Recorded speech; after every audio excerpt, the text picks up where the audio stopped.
जय गो माता। यहाँ आज 27 जुलाई एति पूर्व आम 27 एप्रिल रे मेमोरेंडम देथिलु राष्ट्रपति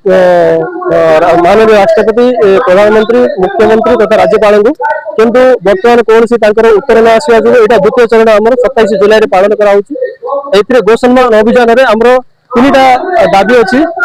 गो सम्मान गो सुरक्षा और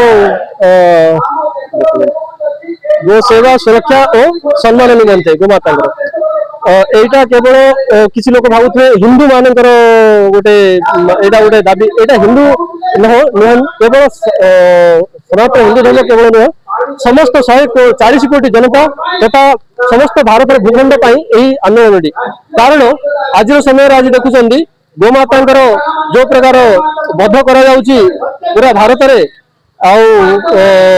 भारत में जैविक कृषि बदल जो रासायनिक कृषि जो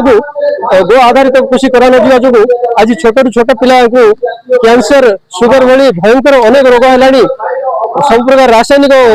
द्रव्य व्यवहार होची